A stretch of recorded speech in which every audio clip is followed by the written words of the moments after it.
To sum up this chapter, what you have learned so far, you understood that how the electron actually moves within the crystal, correct? That's where you learnt about the conduction band, valence band and the energy gap, correct? So after that, you understood that there are three types of materials based on this energy gap.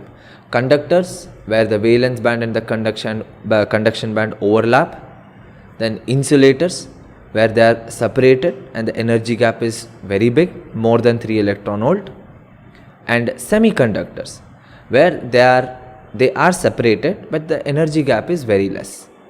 So based on this, you classified the materials into 3 categories. So, and in semiconductors, after that, what did we learn? We learnt about types of semiconductors, isn't it? The intrinsic one, which is a pure semiconductor one, extrinsic one, where you have impurities in it. So based on the doping, what type of dopant you are using, either you have p-type or n-type. P-type, where you are going to add a trivalent impurity like aluminum boron like this, and n-type you are going to add pentavalent impurity like arsenic or any of these things, isn't it? Now under extrinsic, the p-type and n-type, and you have properties of p-type. The majority charge carriers are holes, minority charge carriers are electrons, and under n-type, majority charge carriers are electrons, minority charge carriers are holes. The next was, when you take a p-type and n-type together and when you join them together, you have the p-n junction, or in simple we can call it as a diode. When you have a p-n junction, what exactly happens within the junction is very, very important, isn't it? So when you join p-n junction, it forms a barrier, a potential barrier is formed. And potential barrier, the reason for it to be formed is what? The recombination of holes and electrons. That is one of the reasons. Or the electrons get attracted towards p side and holes get attracted towards n side. That forms the potential barrier, isn't it? Which is an immobilized atom.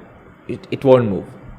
And that potential barrier has an electric field of its own, which generally is very, very high, because the depletion layer is very thin, very, very thin, few microns, isn't it? Around 10 micrometer or 1 micrometer. This is the reason why the electric field is going to be very, very, very high. Now, based on the material like germanium or silicon, you have different types of junction potential, correct? Now, once you have the p-n junction, how it's going to work? We take either forward bias or reverse bias. Forward bias, p-type to positive, n-type to negative. Then you have less resistance, more current, correct? And you have that very small value of voltage. Once you cross it, the current is going to become exponential, isn't it? That voltage is what? New voltage.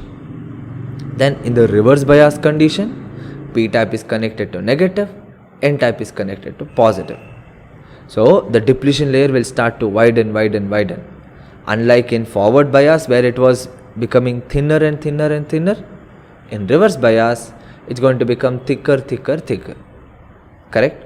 As it becomes wider and wider, resistance increases, the current reduces or decreases.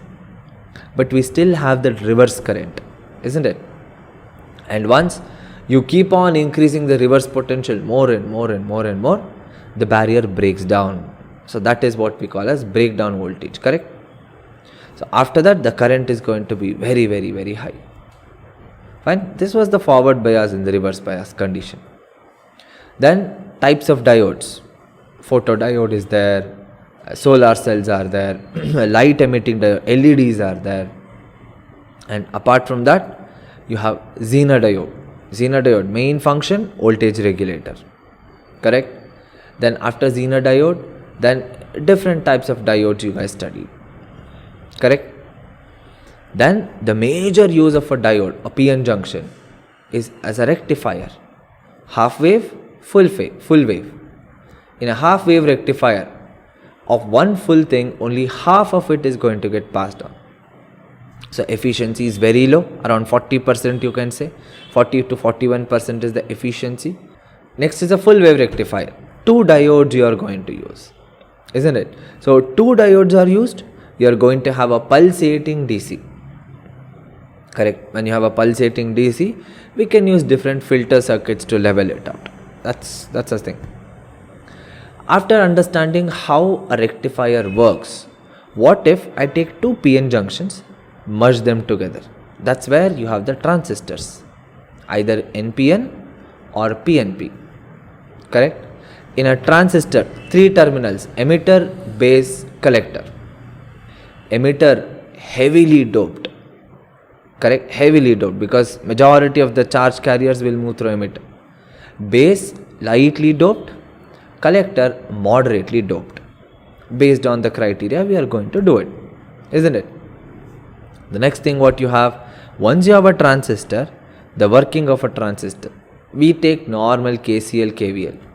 IE is equal to IB plus IC. Emitter current is always base plus the collector current. Through the base current is going to be around 5%. Collector current is going to be around 95%. This is what you have. Then you have the transistor, how it's going to work, correct? So you have the CE configuration, where you have under CE configuration input characteristics, output characteristics. The dynamic input resistance. Under dynamic input resistance, we take delta VBE by delta IB, but VCE is kept constant. Same thing if you are going to do for the output resistance, we take delta VCE by delta IC. There VB is kept constant. So here you understand how the transistor is going to work. Then the three major uses: as a switch, where we have the cutoff region and saturation region, only between those two you will keep on juggling. Then as an amplifier, you give an input, the output is going to be amplified, but there is a 180-degree phase shift, phase difference also. Oscillator, how the collector current increases to maximum and comes back to zero as an oscillator. Then using all these semiconductor devices, we have the logic gates, the digital electronics part. So 5 types of gates, and like series switches or parallel switches, not the reciprocal, combination of this NAND and NOR. Alright, this concludes the chapter Semiconductors for your syllabus.